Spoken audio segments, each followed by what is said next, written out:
because they are an important unifying concept in both graphical, in directed and undirected graphical models.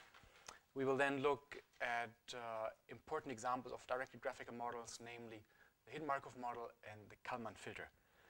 So factor graphs first.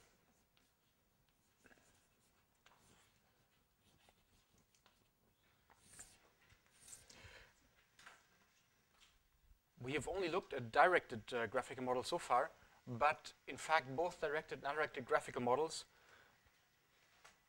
amount to a global function of many variables, and these graphical models allow these global functions to be expressed as a product of factors over which have in their scope only small subsets of those variables. This is where their power comes from, and factor graphs make explicit this decomposition. Okay, so graphical models, both directed and undirected,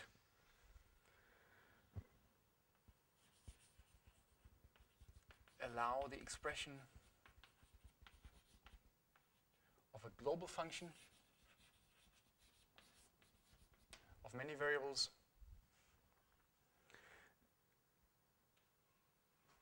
in terms of a product of factors that involve only subsets of all variables.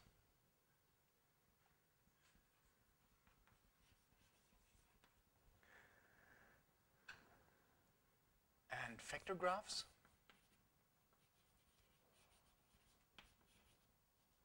make this decomposition explicit.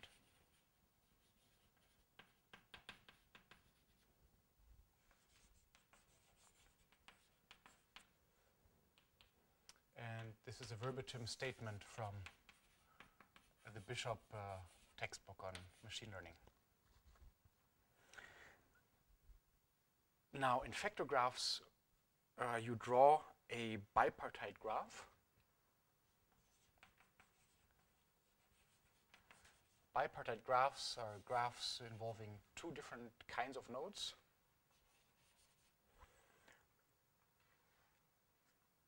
And this bipartite graph can be used to explicitly represent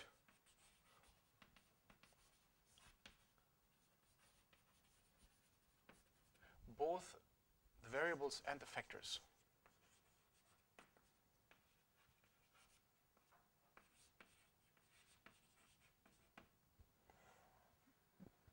In fact, you first create all your variables and then introduce an edge between a variable and a factor if the variable is in the scope of that factor.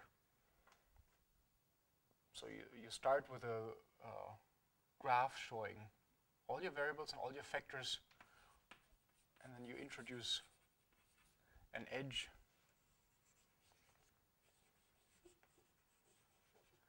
between a specific variable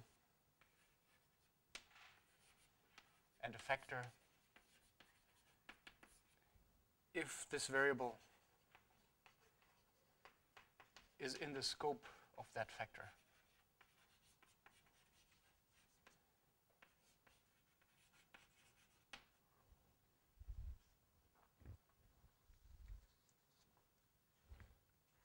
So let me give an example.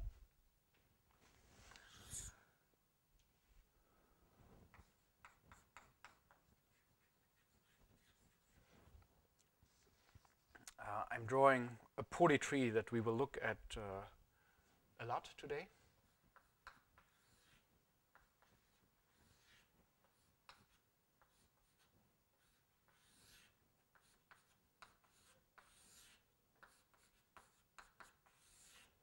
So we have a directed graphical model, and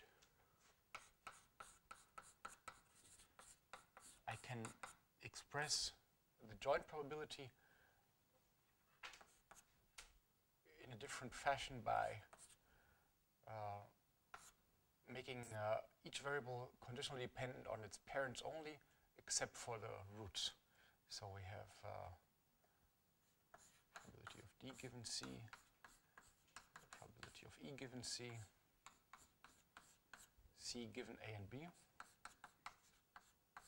This is nothing new, it's just a repetition from last time.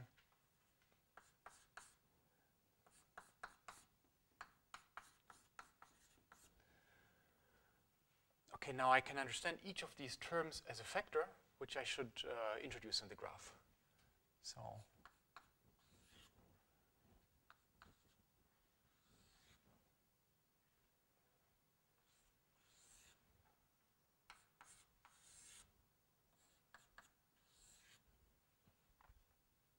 starting with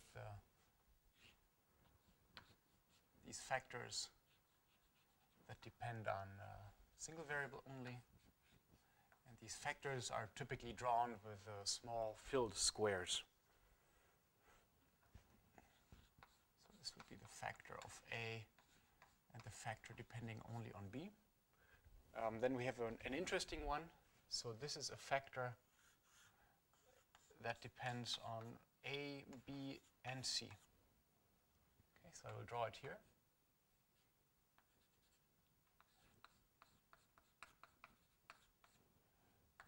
And connect it to the respective variables. And then we have factor depending only on C and D, and a factor depending only on C and E.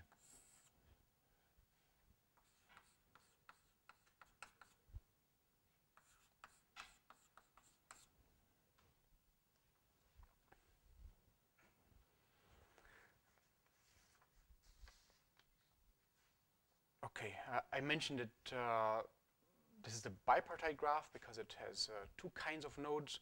So we can draw the same graph in a different fashion by putting all the variables at the top and all the factors at the bottom.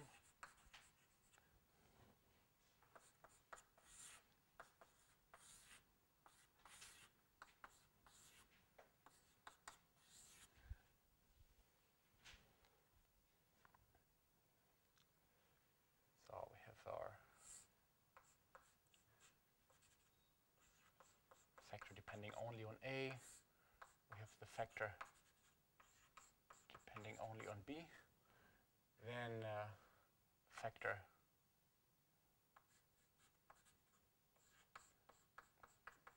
which has A, B, and C in its scope.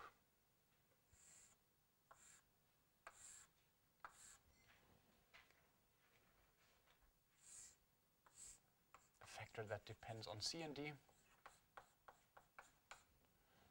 And a factor depending on C and E.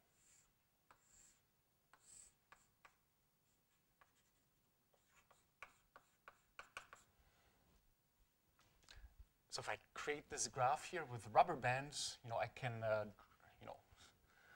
pull and squeeze until it looks like that.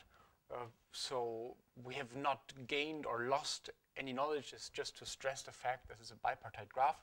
We have two kinds of nodes, the variables and the factors. For today, we will look at factor graphs only for Bayesian networks, so only for directed graphical models. However, the real attractiveness also comes from the fact that they also apply to undirected graphical models. But since we haven't talked about undirected graphical models, I'm not going to go into those details now. All right. So, by the way, this example that I drew here was a polytree. So let's just look at the definition of a polytree. This is a directed acyclic graph which has a unique path, which has just one path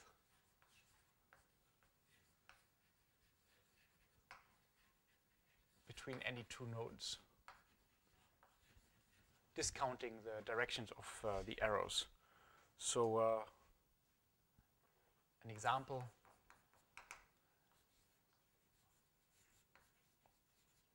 the simplest polytree that we can draw would be that. So you see this is a tree with two roots. Normal trees are special cases of polytrees.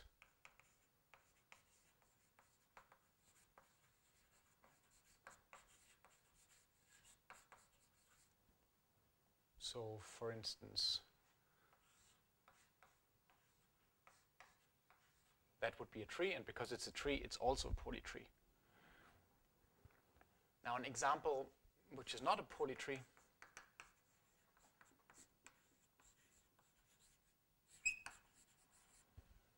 would be the following.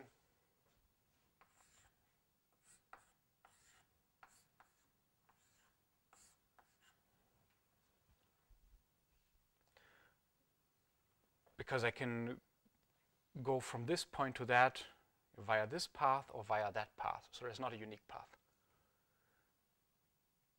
So in other words, the stud farm example that we looked at last week is not a polytree because you can find many ways, well, because there has been incest in that family of horses, and hence there are multiple paths from one of the ancestors to a child. If the genealogical tree had been as it should be, with 8 grandparents for a child, for a grandchild, then the stud farm would have been another example of a polytree. Okay, and I've been mentioning this polytree because for polytrees, we can just do 2 passes of message passing on the vector graph and still do exact inference. And we will look at that in terms of the variable elimination algorithm that we discussed last time. So for polytrees, the computations in the sum product variable elimination algorithm that we discussed last week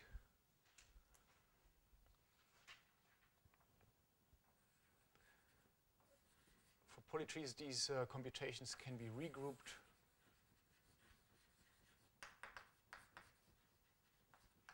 in terms of messages between nodes and factors, or between variables and factors.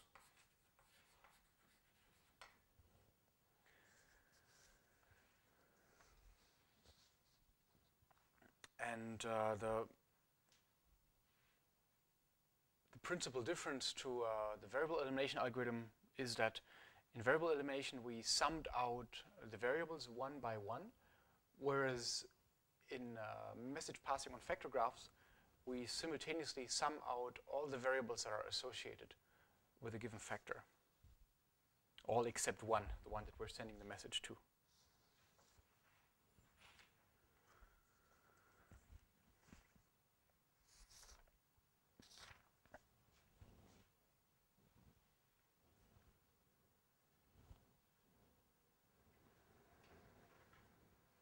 So let's stick with this example here and first build the junction tree or do variable elimination and then see how we can express the terms as messages on this vector graph.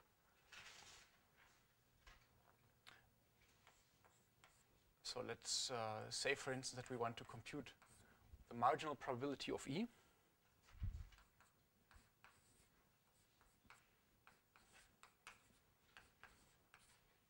Which I can obtain by summing out all other variables from the joint probability,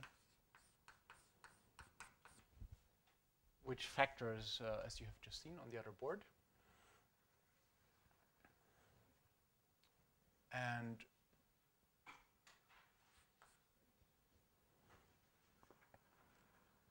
so we have to do 4 variable elimination steps.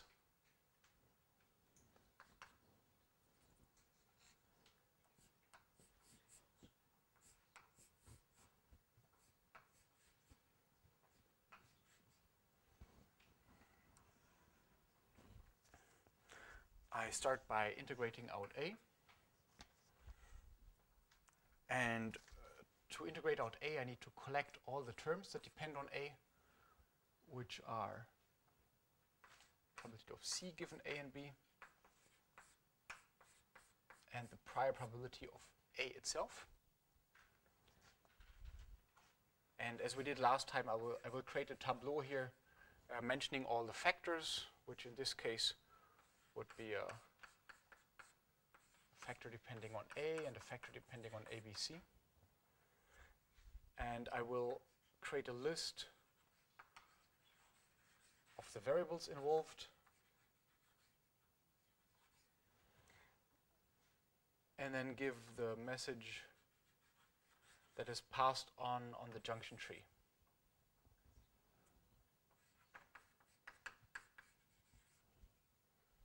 So variables involved here are A, B, C. And if I integrate out A, I obtain a new factor depending only on B and C, which is my first message that I pass along the junction tree.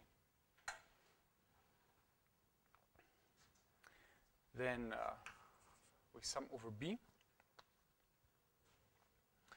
The only term depending on B that we haven't included yet is the prior probability of B. So we have a factor involving B and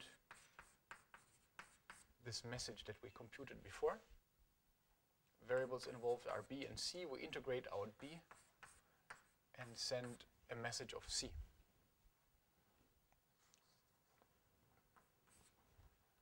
I integrate out D. We have another term depending on D.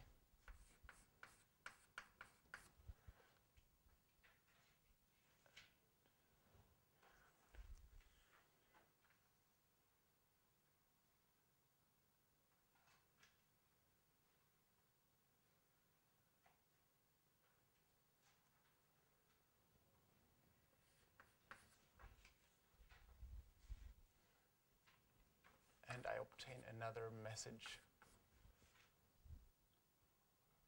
that depends on C only. And finally, integrate over C.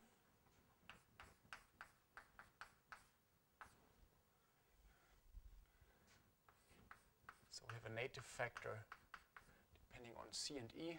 And then we also need these messages tau 1 of C and tau 2 of C. Altogether, the involved variables are C and E, and having integrated out C, we're left with a message depending on E only.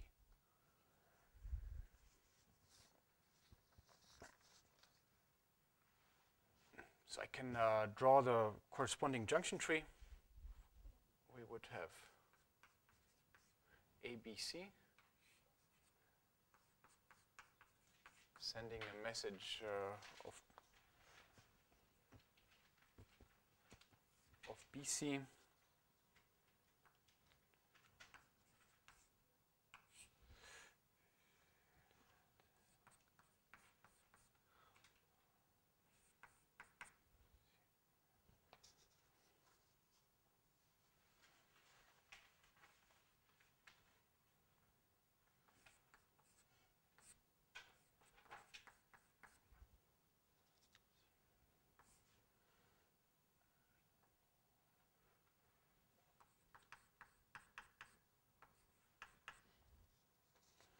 Here's the corresponding junction tree with the messages. Again, the messages depend only on those variables that are shared between any of these two cliques that are adjacent to an edge.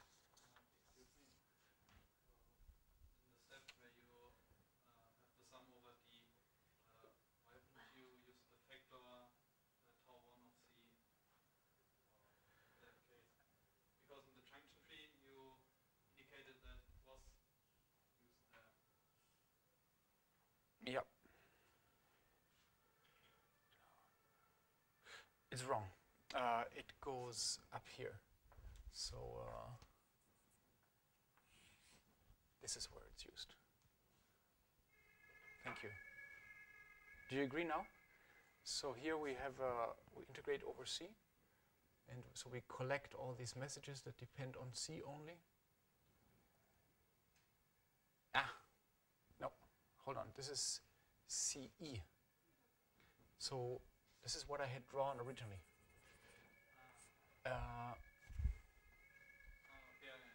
Okay. Yeah.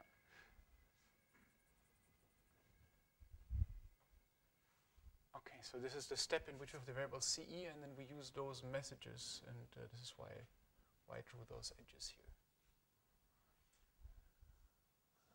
Okay.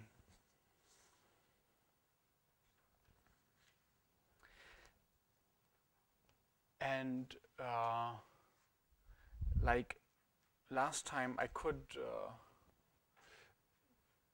indicate the parentheses to which this corresponds, but you see that we have some kind of asymmetry here, because let's say A and B are perfectly symmetric with respect to E. There's no reason why we should first integrate out A rather than integrate out B. But if I interchange the variable elimination order here, I will get a slightly different tree. And this asymmetry, you could argue makes no sense. It's not hurtful. We do get the correct result anyways. But on factor graphs, we will get a more symmetric rendering of those same expressions. So I'm rewriting this expression.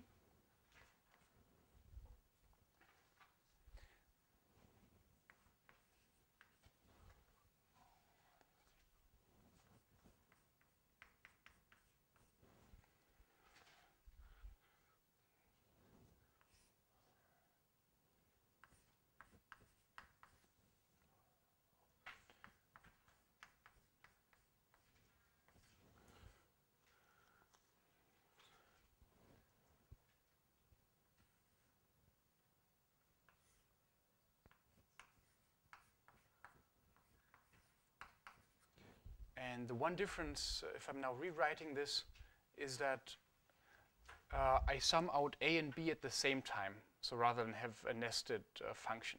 Because you see the way it was here was that I first integrated out A, and then afterwards integrated out B. So we had a nested expression here. And now so I had pushed the summation over A as far in as possible, but I can also pull it back out a little bit to sum out A and B at the same time, which I'm doing here.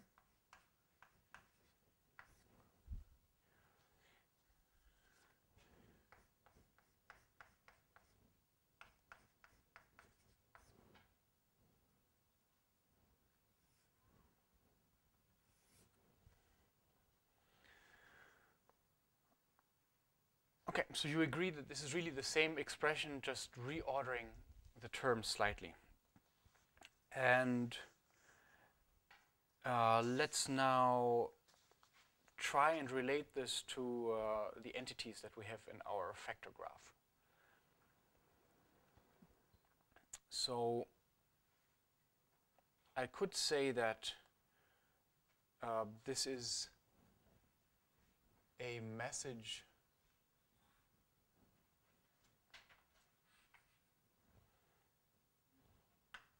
from variable B to the factor ABC.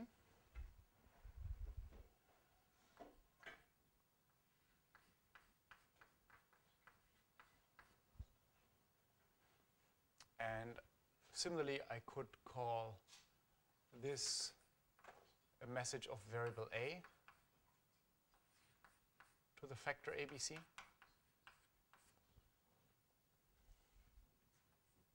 I'm just running a little bit out of space here.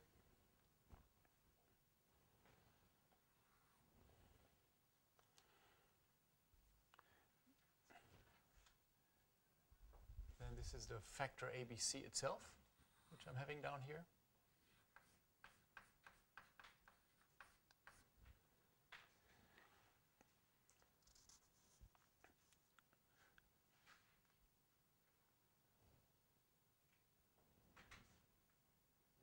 And this could be called a message from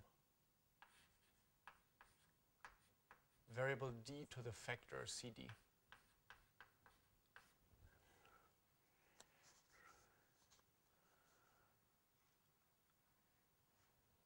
So we have sent messages from some of the variables to the factors. We have multiplied them with local potentials where applicable and summed these out. So I'm just, I'm using the same terms, I'm just naming them differently for reasons that will become apparent in a minute. Okay, now all of that, so what A, B, and C have to say can be grouped as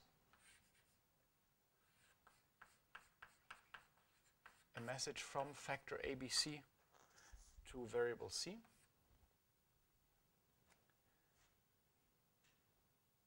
This can be grouped as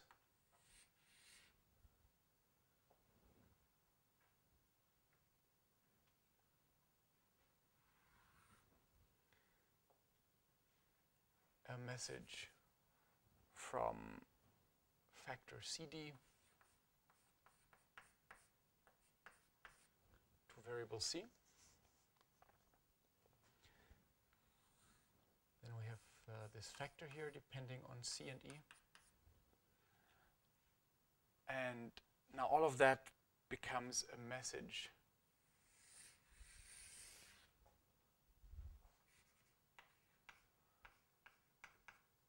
from factor CE to the variable E.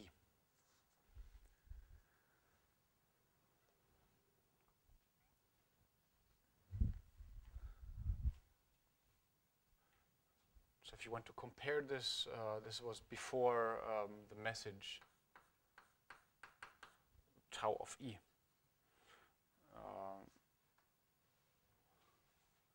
This was before the message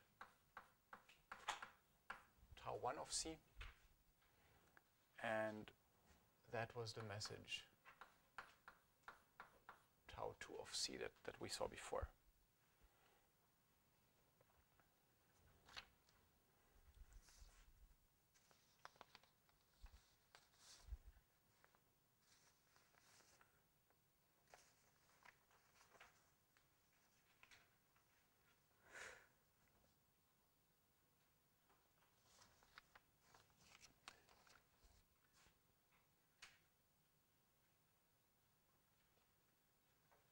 So if you read this from top to bottom, we have an alternation of messages that go from variables to factors and from messages that go from factors to variables.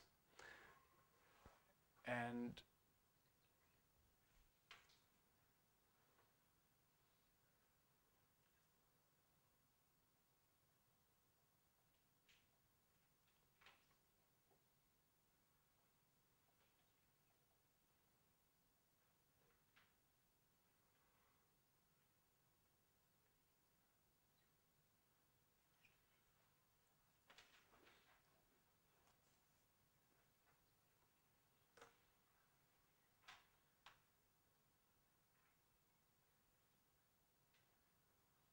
should have drawn one intermediate step here, which was from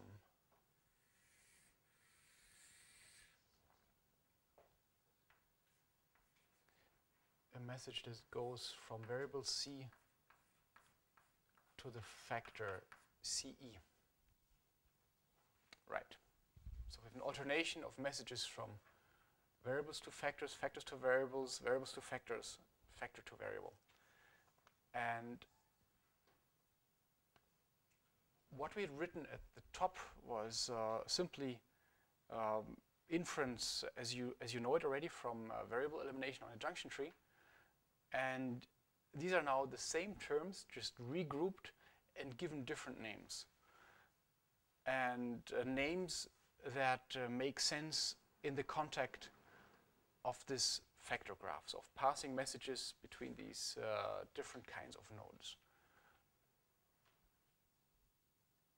I will let you dwell on this similarity during the break. And after the break, I will write down the message passing algorithm on factor graphs in general. And then we can look if we recognize these terms.